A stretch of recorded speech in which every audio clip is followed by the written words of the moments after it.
MasterCard, as Paul says, is a technology company in the global payments industry, again enabling the use of electronic forms of payments instead of cash and checks. Pretty much in exactly the same space as Visa. Indeed. And of course, apart from the MasterCard logo, which you will have seen on credit cards, there's also the debit card side of the business. So remember, there's that thing called Maestro. So you would have seen the little Maestro logo appearing sometimes on ATMs and other point of sales. So the cards that they issue are both credit and debit. And again, it's just a slightly different function then that they're fulfilling for the bank, the issuer.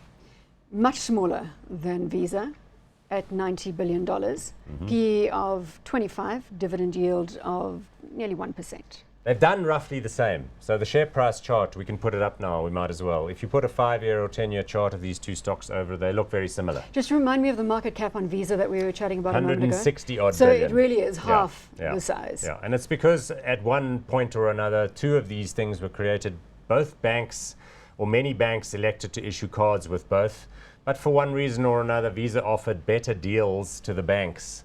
And so they got a prime position with a number of different issuers, and they rolled out an international network quicker. My question is, though, do you need exposure to more than one company in the electronic payment space? Not necessarily. Like I say, they are quite similar. It's a good thing that they are competitors because that keeps the regulators happy, and it also keeps them fairly, on their toes. Have you ever looked to invest in MasterCard? No, we've always been in Visa. I don't know why quite that happened. And even in my own personal banking, I changed my bank so that I could get a different credit card so that I could get a Visa on it because I like to support the companies I invest in.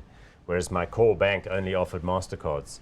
So I had to do a change. Very loyal customer. I think Visa's going to have to talk Even to you about though some brand ambassadorship. Remember, the model is that they earn these tiny, mini fees. It's like 1% or something.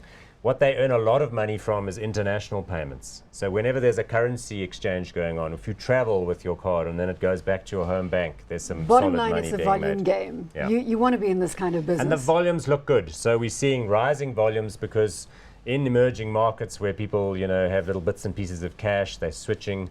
Employers around the world won't pay you anymore giving you cash banknotes. It's dangerous. They have to have, security for the truck that brings the notes.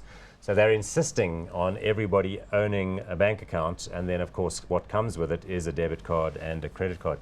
Even governments, with social security payments, giving card-based versions that have these Visa or MasterCard. There's definitely no doubt that you need to be in this space given the trends that we're seeing in the industry, but can MasterCard play catch-up to Visa at any stage? I would say it's going to be tough because Visa is going to leap ahead in Europe where they have the dominant position, and there's one thing in a region we haven't talked about, that's China.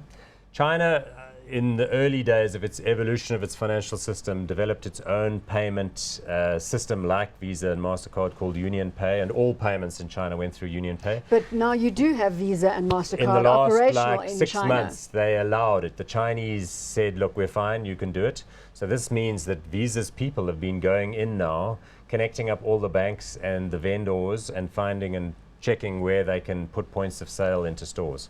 So it's coming. And I think that will be a big growth area. But again, that's a growth area for both. Hot or not?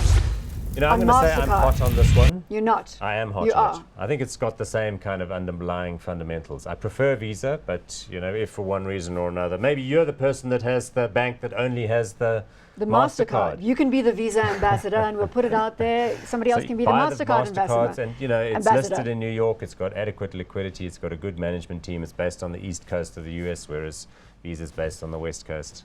Two flavors of the same thing.